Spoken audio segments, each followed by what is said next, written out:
Cynar is hands down my favorite spirit to drink and my favorite spirit pretty much to work with. Cynar is an amaro. Amaro in Italian means bitter. So this is a digestive.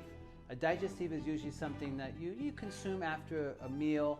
It's supposed to soothe your stomach, help you with digestion. This is made primarily from artichokes. There are other herbs and spices in it. Some of them have gentian root. That's usually a very common bittering agent that they use in amaros. It's in the family of Campari, but I love the flavor of this. I love the bitterness of this. It's got a beautiful color and it's very robust. So we're going to make a cocktail today with this, and it's a cocktail that doesn't involve any muddling and doesn't again involve any kind of citrus or simple syrup or agave. We're going to be getting those sources from other fruits and liqueurs.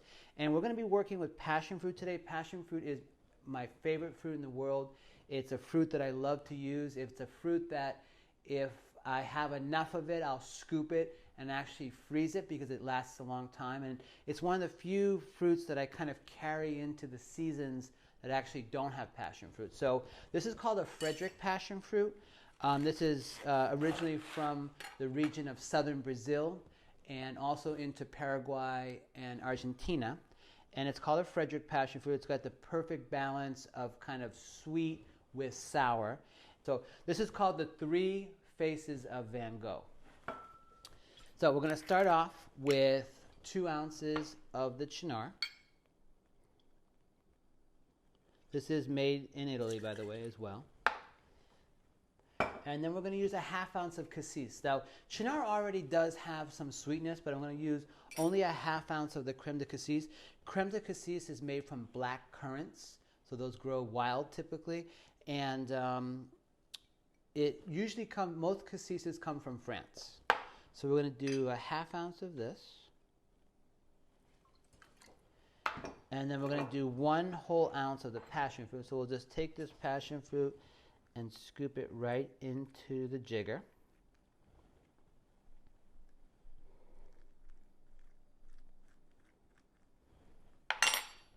There you go. And then I actually have a nice mold here of cubes that I made. So what's great is you can get these molds for $10 online. Stick them in there. I really highly recommend that you use some kind of distilled water or purified water. This is just distilled water that I use. And the cube comes out great. It's just a really simple cube. Sits right in there. And then let's add some ice to the tin here. I love using this ice because this is a cocktail that actually doesn't have a high alcohol content, so it's a lower alcohol content. So using a bigger ice cube helps to slow down on the dilution. So you don't really want to have a drink that's already lower in alcohol to get even more watery and lower in alcohol, lower in taste and flavor. So that's why I like using the big cube for this. So we'll give that a good shake.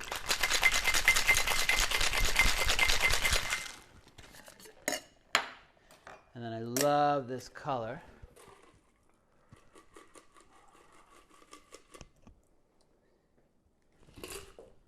So this is called the Three Faces of Van Gogh. Sweet, bitter, and passionate. The bitterness from the Cynar, the sweetness from the cassis, and the passion from the passion fruit. I left crazy out of it, so we're just going to go with those 3. And what I love to do is, because Van Gogh loved to paint sunflowers and spend a lot of time in the fields there, I love to kind of recreate the sensation of sunflowers around. These are called calendulum. I love them because they look like sunflowers. They're easier to peel right off, so I can peel these off like that. And I love putting them right on top. And then one of the things I love to do is I create the whole palette is really around the glass on this. Because these flowers are so nice and delicate and have a beautiful, subtle flavor to them, I love them to come off of the glass like that. We'll add a little bit more there. Now listen, if you can't find sunflowers, obviously you can see the color of this. It's nice and kind of that beautiful maroonish tan. The whole point of this is to have some kind of yellow flower, if you can, that kind of complements that really well. So let's give this a taste.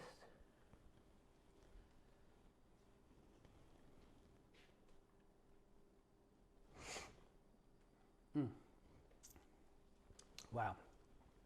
It is a sweeter drink, but it also has that bitterness, and then the passion fruit balances it. So this is a perfect example of taking something that could be overly bitter, but balancing. I have a few other drinks on the channel that use this configuration of Cynar and Cassis, so I'd love to share those with you all. So I hope you enjoy it, and cheers. This is the 3 Faces of Van Gogh.